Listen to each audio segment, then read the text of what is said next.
What's happening, folks? Back with another reaction, as well as a very ridiculous and precariously placed Luca. Are you going to come up? Are you going to knock everything down? The first option would be much better. She has chosen option 1. But yes, we're going to listen to another tune from the live portion of Tears for Fears Songs for a Nervous Planet 2024, and this one was a recommendation by longtime friend, supporter, patron, and general awesome person Kim, who mentioned it might be a good one to listen to Suffer the Children. So that's what we're going to do. She did also mention Badman's song would be worth checking out, so maybe that's what I'll do next time. But yeah, Suffer the Children from The Hurting, and thus like 40 years old at the point of them recording the live material, which again was from the Tipping Point tour for this 2024 album. And yeah, I very much enjoy the tune. I remember when I reacted to it, the one thing that stands out in my memory is that it was a notable shift. It starts very airy and atmospheric, and then it suddenly has some more drive and energy to it. I enjoy the atmosphere of the tune overall, not just in the beginning. I think it has a very good feeling to the tune, for lack of a better word, so I'm curious to hear what it'll sound like all these years later and in a live setting. So let's give it a listen. This is Tears for Fears. The song is Suffer the Children, and it's from the live recordings included on the Songs for a Nervous Planet album 2024.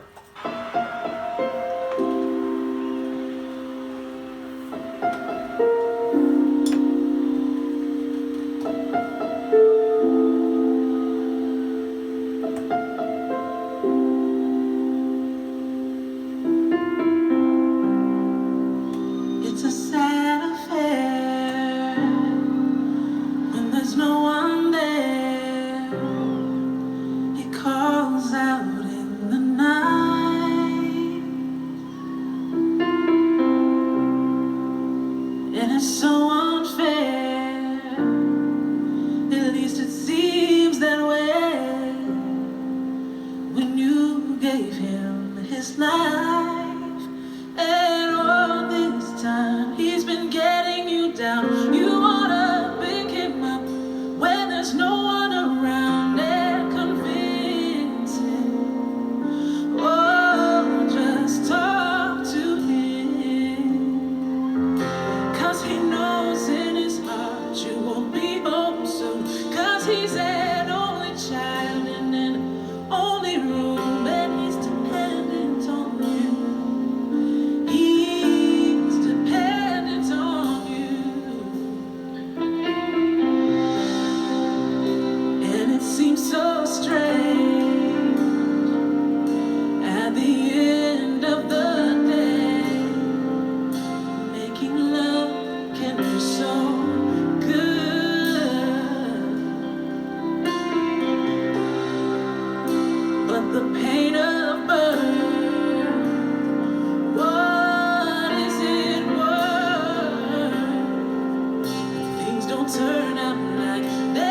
Wow. That's number one, that is absolutely a beautiful version. Of course, I'm surprised at how different it is from the album track and surprised that there is only a female vocal. Now, I'm not great at recognizing voices sometimes. I mean, of course, there's certain voices, you hear them a couple times, like, okay, like I never would fail to recognize that voice now. But in the moment, I was like, oh wow, like, is this. Surely that's not Olita? Is that Olita? But I don't think it is. I think that's a different female voice. If it is Olita, I'll feel bad. But basically, I wonder who that is. And the song kind of hits different, I feel like, with this female voice. And the arrangement, it's more intimate. It still has a bit of, atmosphere in the way I described the intro to the album track. But overall, it feels like a smaller and more intimate tune. And I feel like that arrangement mixed with the female vocal, it definitely gives the tune a different feel in a very good way. It's like, a humble, soulful type of track, and it feels, a bit less 80s, which, of course, that's just a product of, number one, the passage of time, number two, the different arrangement, number three, it's a live performance, number four, the female voice. I guess there's a number of reasons why it hits a bit differently here.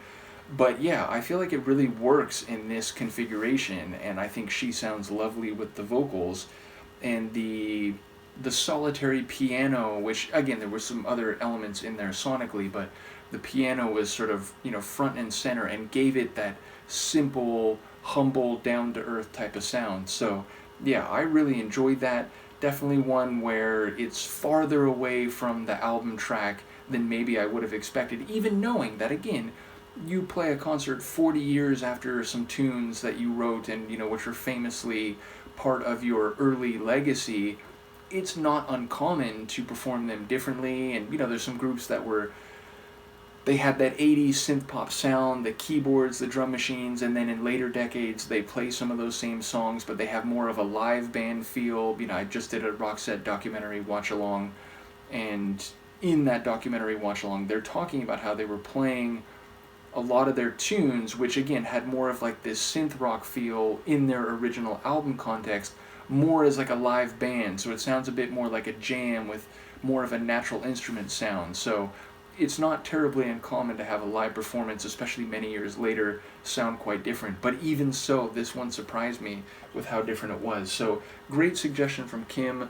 We'll see what Luca wants to do here. You should just easily transition here, and you can check out the CD case for Songs from a Nervous Planet, which once again, shout out to Kim, who not only made a donation, which made it very easy for me to then acquire this, but she pointed me in the right direction to the deluxe edition of the album, which had an extra song on it. So yes, big thank you to Kim and to all the Tears for Fears fans, many of whom continue to follow the journey. And I know the reactions have been a bit more spaced out, but we'll go through everything on here. There's all sorts of other stuff in the Tears for Fears folder that Kim has shared, so we'll continue on in the coming weeks, months, and years. Let me know what you think of this one, and I'll see you for the next one.